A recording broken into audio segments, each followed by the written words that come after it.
Hey y'all, my name is Jason and this is Stravaeger. To be precise, this is the second episode of a playthrough I'm doing of the early game content as it stands thus far. In the last episode, if you happen to have caught it, we started off, spawned, did some of the survival game things like picking up sticks, picking up rocks, tying the stick to the rock to make the axe, and that sort of thing. Chasing around some deers and getting ourselves ready to go. And at this point, we finally have ourselves a little starter house. And we've talked to some people in some towns, and we've learned what's going on. And now we are getting ready to go off and adventure.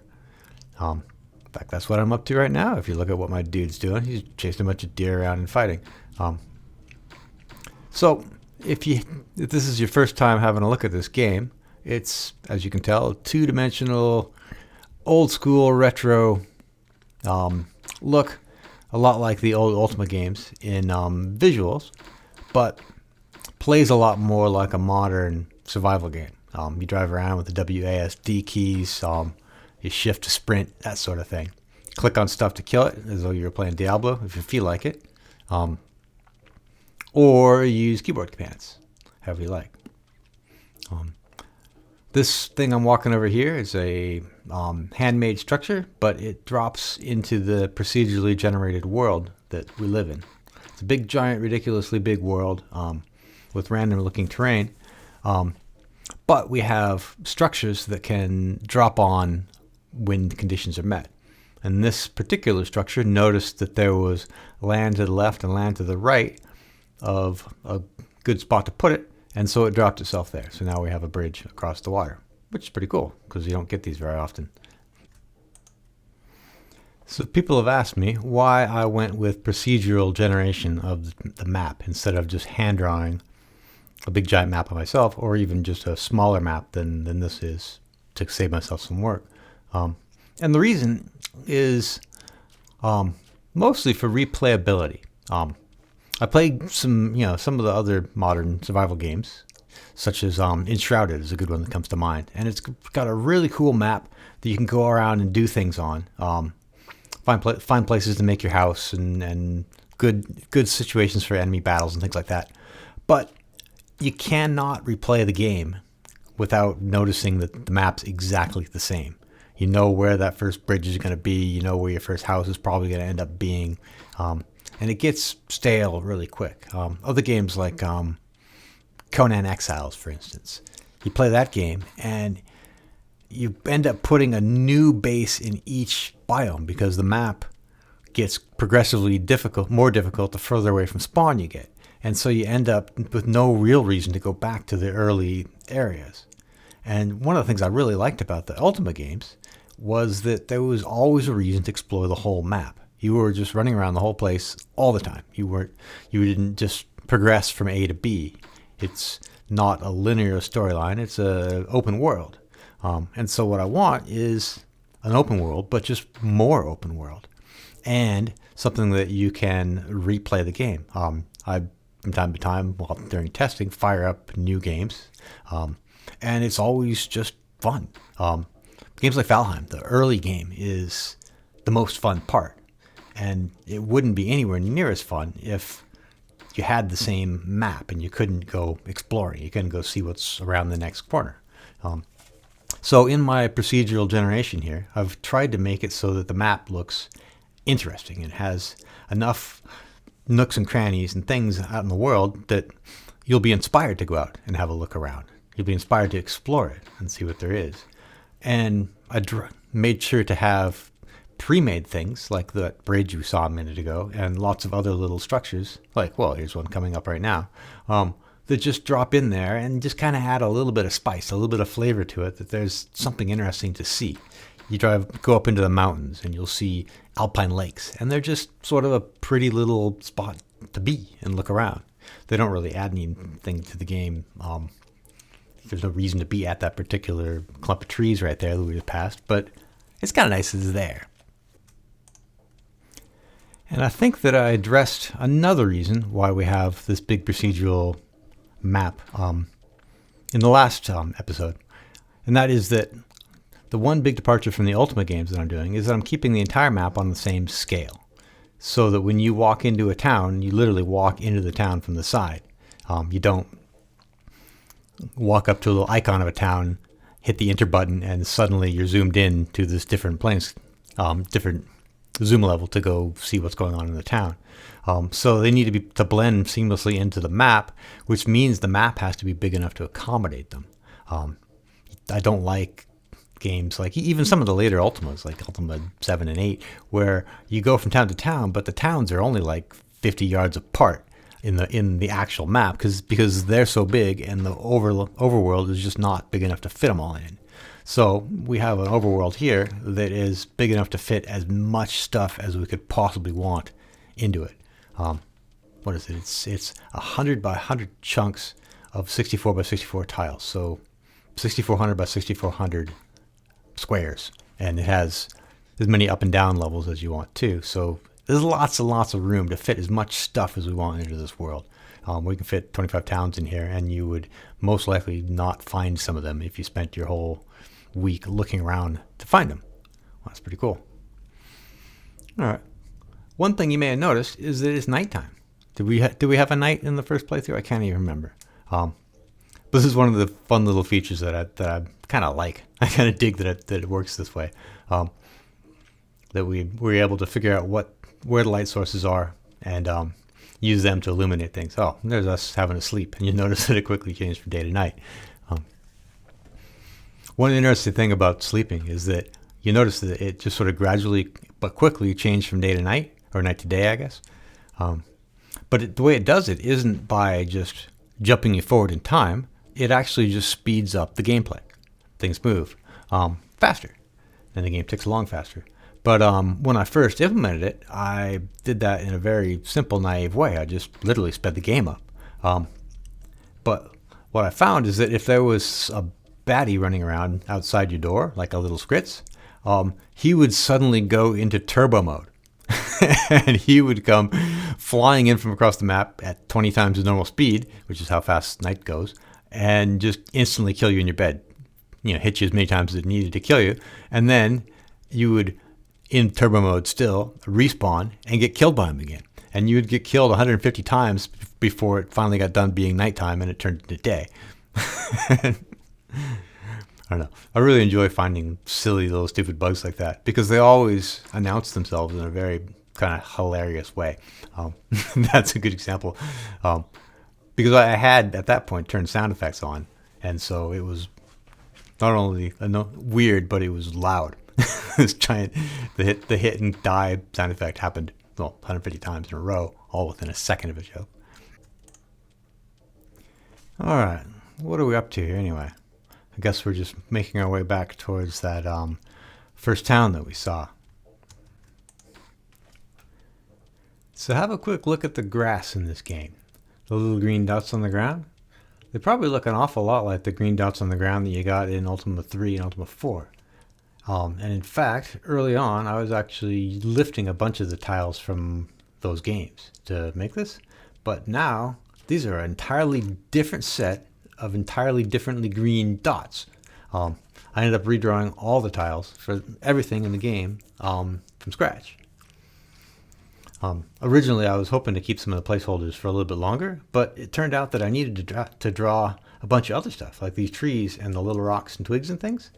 Those are all assets that didn't exist in the early Ultimas. So I needed a color palette that I could use to draw them, because I needed to know what greens and what blues and that sort of thing. So while you'll notice that a lot of these tiles in here in the town look pretty similar to tiles that exist in those other games, there's subtle differences, which is important because the company that drew those tiles got bought by a big giant company with lots of lawyers, and I do not want to get sued. So we no longer are ripping off anything from anywhere. Okay, so we are back in this town. I think what we're going to do is we're going to build a house. You'll notice that this guy here, we're talking to, he'll sell you some raw materials.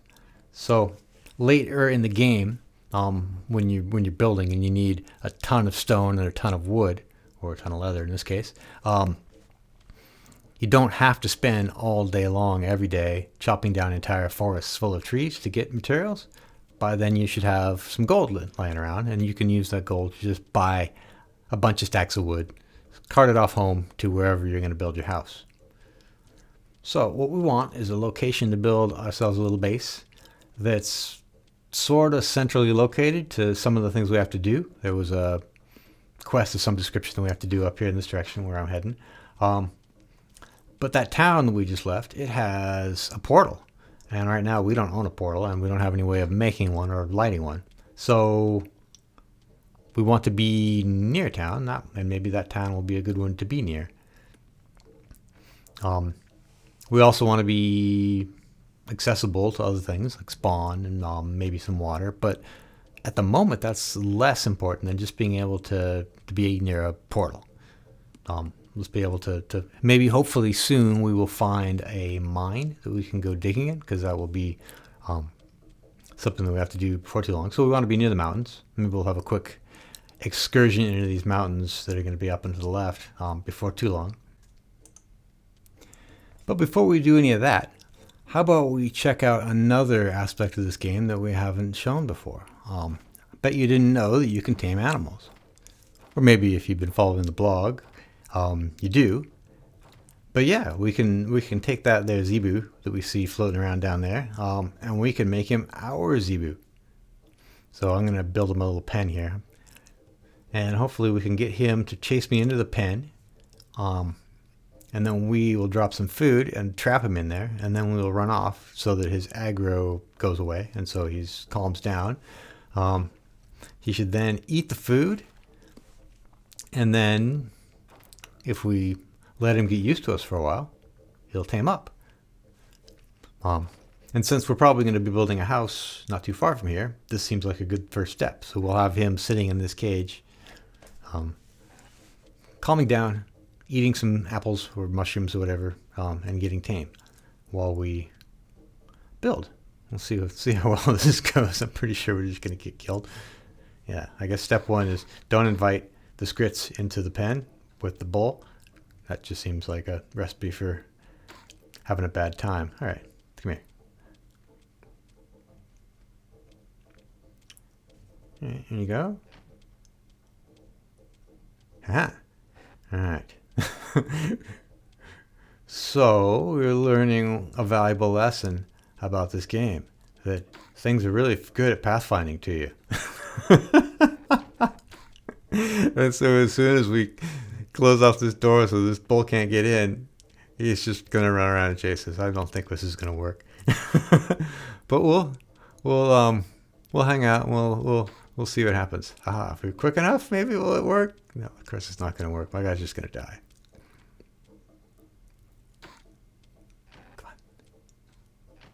Come on. Ooh. Now we're getting somewhere. You notice that the bull's pissed off at the door. They when they can't come to attack you, they sometimes will come and attack something else. Yeah, look at that. Now, if you ever played a video game where you have to tame animals, you may notice that I've made a mistake here. You're supposed to put the food on the ground before you drop the guy off in it. And so this just half stack of apples that's not in the cage, I should have put in there in the first place. Let's see if I can get that in there now without definitely getting killed by it. Oh, this is so not going to work. Apples on the ground. Door closed again. Okay, run away, and maybe the zebu will stop breaking my thing and go eat the apple. So, animals in this game, at the moment at least, lose aggro on you if you get more than 10 paces away. So now he's happy again, or at least not mad at me. So we'll see if he eats that apple. Come on. Oh, and in the meantime, we'll start building a house. I can't tell whether he ate it or not. He should be, though.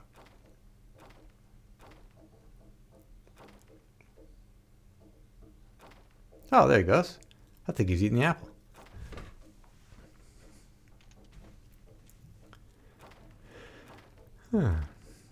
So building in this game works a lot like it does in any other survival game. You put down a workbench, choose from a palette of things that you can build, and put them down. We have sort of two flavors of thing that you can build. We have things that live on the ground, like walls and floors, and that are part of the terrain. And then we have things that sit on top of the ground, like that bed, for instance. If you look carefully around the bed, you'll notice that there's still grass underneath it.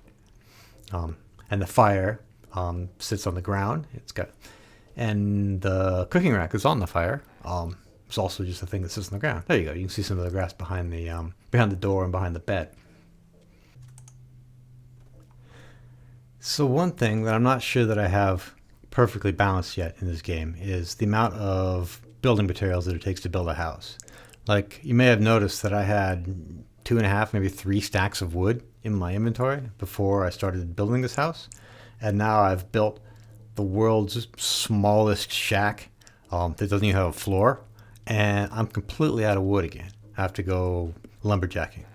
I'm not sure if that's the right ratio. I mean, other games work about the same. Like if you try building a house in Valheim or Conan or Icarus or one of these, you find yourself cutting down tree after tree after tree to try to get enough stuff to do it. But I don't know. It feels like I might want to tweak things a little bit to make it so that it's a little easier. Oh, hey, look at my dude. He's made some leather armor because he's got a workbench on the inside of a house, so that it's useful. And we have been killing cows left and right. So now I have a full set of leather armor. And I'm mostly invincible to things like Skritzes and Zebus at this point with my whoop-ass stone axe. Oh, wait a minute. While we're looking, have a look at that. There's a little green bar on my Zebu, and that means that he's taming. So as long as I stay not too far away from him, technically I have to stay within the same chunk as him, then he's going to continue his merry way towards taming. It takes him probably 20 minutes, something like that, of actual in-game playtime. And then he will be a happy Zebu.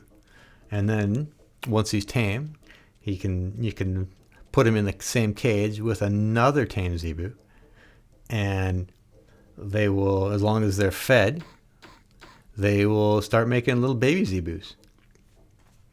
And those little guys will take a while to mature back to adults, and then they will start breeding. And before long, you'll have Zebus coming out of your ears, which is cool because they're made out of meat and they got hide on them. So it's pretty handy to have a Zebu farm.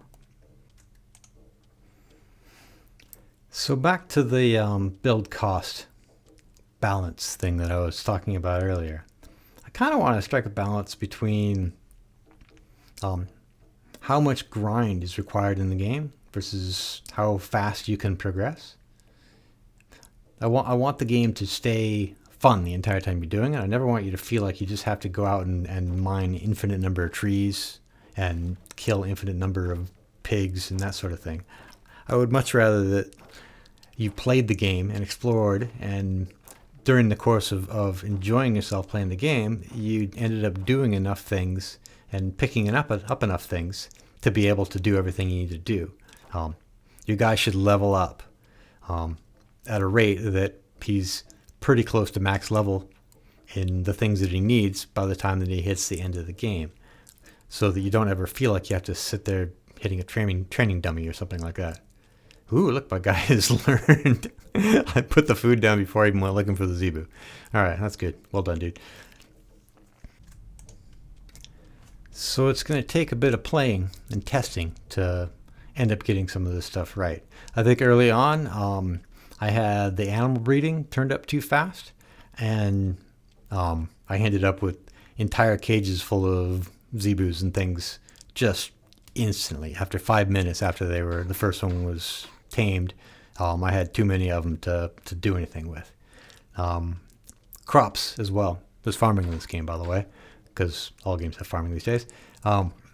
And the first version of that, I think that I'd put some really quick grow times in for things because I was testing it. And then when I went to slow it down, I didn't slow it down anywhere near enough. and you would have entire fields of vegetables just spawning in every few minutes. And so once you got your first carrot or whatever the first vegetable in the game is, you just had infinite ones before too long. So there's lots of things like that in a game like this. You really have to spend the time to tweak, not just resources like and the grind, but also difficulty of the monsters that you find. Are the scritzes too easy to kill? Do they do too much damage? What happens when you first find these things? One thing I noticed is that when people first play the game, the very first thing that happens is they walk up to a one of the cow things, the zebu, and it kills them. Just kills them dead. and it's I think it's about right, because it takes about 3 shots for a zebu to kill you the first try if you're completely naked and don't know what's going on. And that's enough time that if you did know what was going on, and if you even had a stick in your hand, you could probably get away from it or kill it. You can outrun them, that sort of thing. So I think that part of the combat is well balanced. Some of the later monsters, I'm not sure, because I haven't spent enough time in the later game. There's some things you come across deep in the dungeons that are really scary and really murder you, and other things you come across deep in the dungeons that aren't really that big of a deal. So figuring out, one of those things should probably get a little bit easier, one should get a little harder. Let's see this. So I'm not sure what's going on here with the pig stuck in the door. I think that's got to be a bug in the game. I don't think he's supposed to be stuck inside of things. I think he's supposed to be stuck behind it. I've left it in for now because otherwise I don't really know how I would get this guy in the cage. I'm sure that I could, if I was a smarter person, I could come up with a better mechanism to get him through than what I've been doing. I could probably even do it with only one door, but whatever.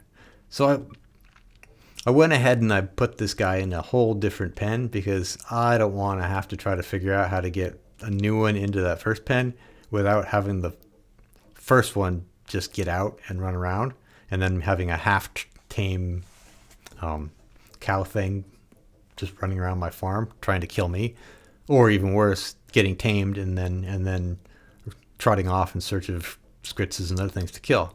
Because once things are tame, then they're on your side, and I will have a combat zebu ready to fight off my enemies for me.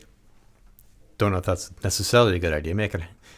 Mostly I'll want to keep them in their pen, but I could, if I wanted to, let them wander freely around the base, and they would fight off things like skeletons and scritzes and whatever happened along.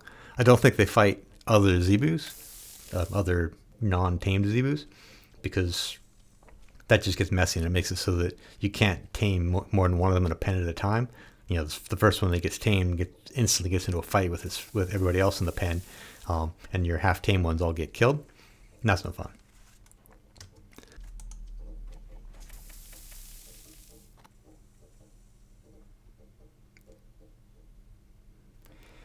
All right, so let's put some of our food in this chest so that when we die, we can spawn back with the ability to come back and get our stuff. I don't know if I've died yet in this playthrough, so you might not know what happens. But this is a game where you drop all of your stuff when you die. It falls into a little gravestone that lives where you are, and you come back and respawn with nothing. So you come back and have to use some backup gear or run along in your undies to go find your body and get your stuff back. I'm sure that we'll have plenty of opportunity to die before too long here, and I'll demonstrate this for you. For now, though, how about we sell some of our wood and get some money? We haven't had any money yet. Let's see what we can do with it. Remember, this little guy up here he sold leather, didn't he? So that seems like a pretty good deal. So I just dropped off a couple of stacks of wood with this guy and bought a whole bunch of leather. So now I can do things like upgrade my armor, build some workbench improvements back in my home. Yeah, lots of good things will come from this.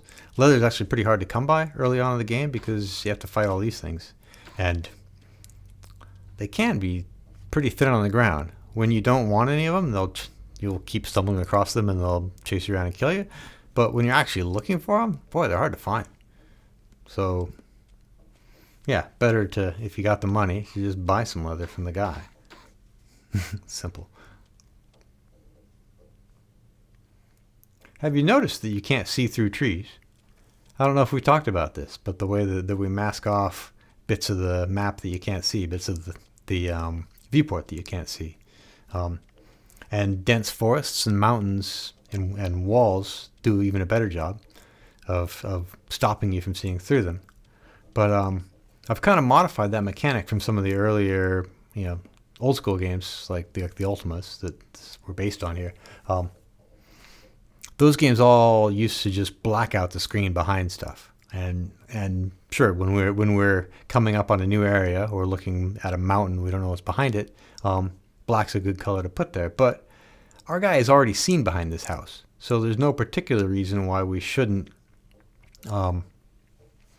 know what's back there. Maybe we can dim it down, like we've done here, so that to sort of indicate that we can't see it right now. And if there was anybody standing back there, we wouldn't be able to see them. But we keep the actual map that we know about on the screen. So I think that there's a pretty good balance between masking things you can't see and having everything visible. It sort of emulates what you would see in a 3D version of the game, which is kind of what we're going for here, being able to make it feel like you're actually running around in this world.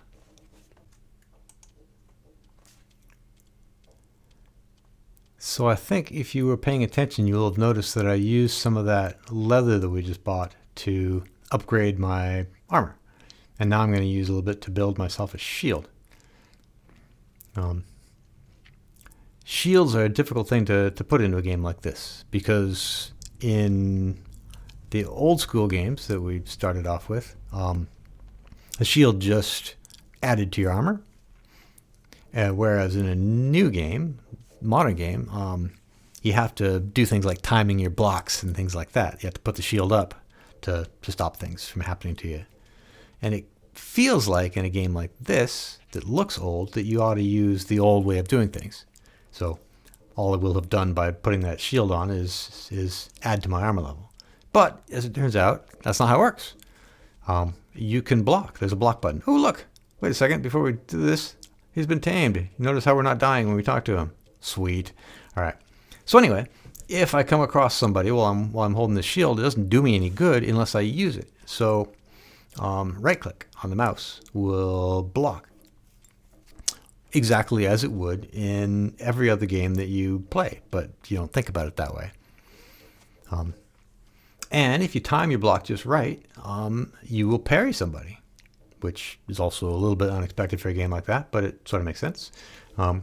So if you watch the baddies that we're fighting, after they attack us, you'll notice a little white bar growing underneath them. Here, so let's see if this guy manages to get close enough to attack us. No, he's not going to die. But if someone takes a swing at you, you can get a little visual representation of how long it's going to be before he gets to attack you again.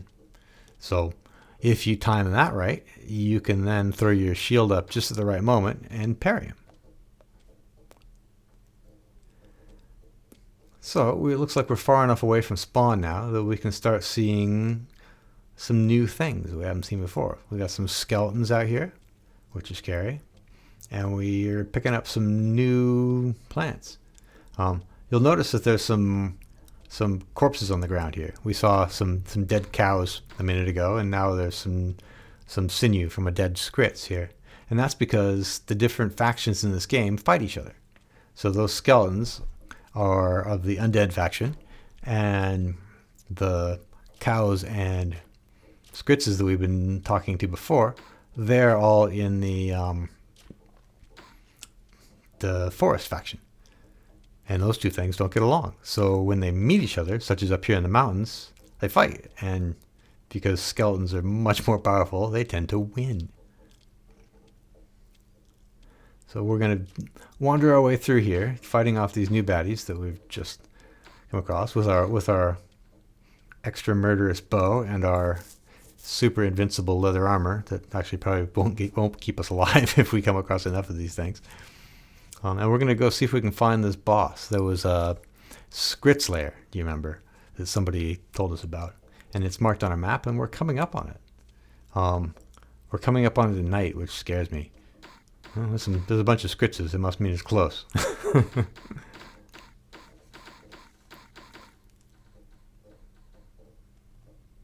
All right, that is our leather armor working pretty well. I don't think we even took any damage doing that. So let's see what's going on here.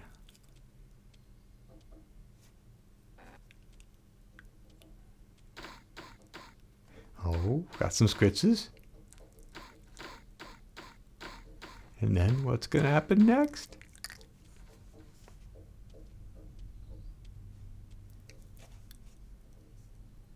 Haha! That guy. That is the Skritz King. I think that we're going to decide not to... Are we fighting him in the dark? I don't know if we should fight him in the dark. I think we're going to go home and sleep it off.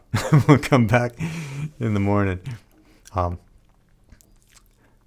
Oh, okay. We're gonna rest up here. I think that's what we're gonna do. So you'll notice that Skritz King was big. He was like twice the size of everything else that we have in this world. And so that presents us some challenges. Maybe we'll go fight him. Remind me to tell you about double-sized tiles in a minute here. Let's go fight this Skritz King. So we need epic battle music. I should probably mention this isn't what the Skritz King looks like anymore. Just like 3 days ago, I changed the way that this little boss encounter works, so we don't have to worry about that anymore. But some parts of it look similar, but other parts of it are different. Let's see if we can hide behind this door. Uh-oh. Did you know that monsters could do that? Yeah. So the baddies in this game will pathfind to you, and if you close the door on them, well, they're smart enough to open the door. They're also smart enough to climb ladders, but we haven't come across that yet. But it turns out that was to our advantage here because we got this guy out into the open where we could fight him without having to walk right up. And thus we stayed alive, which is good. I tended to get killed by that guy a lot when I was first playtesting this.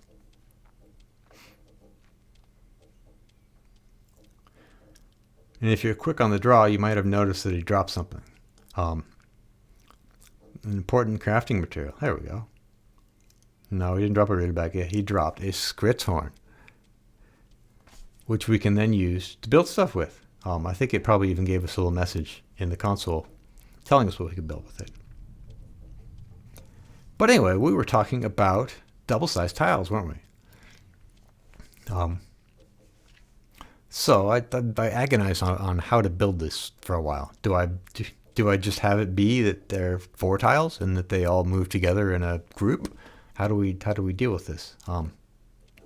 What I ended up doing is I just kind of punted it. I just said, well, we'll just draw it as double size, but we'll have it live in a single square.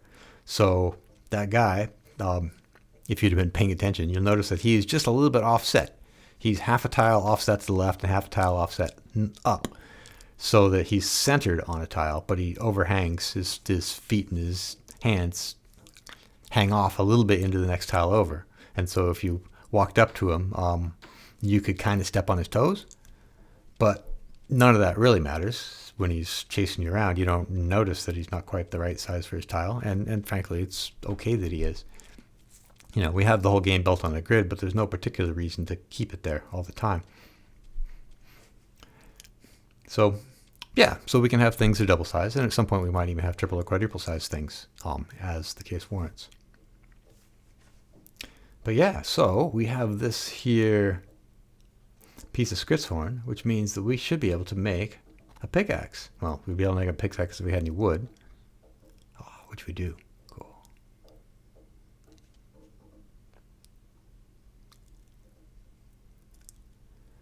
So with this, we can break rocks and we can mine for metals, which is going to be the next phase of our little game here. But I think that should probably do us for today. Again, let me know if you like this format, you like listening to my sweet melodious voice, or would you rather I just shut up and played the game and you could figure out what was going on by looking at it. But leave a comment, leave a like, let me know what I can do better, worse. Until then, I guess I will catch you guys next time. All the best.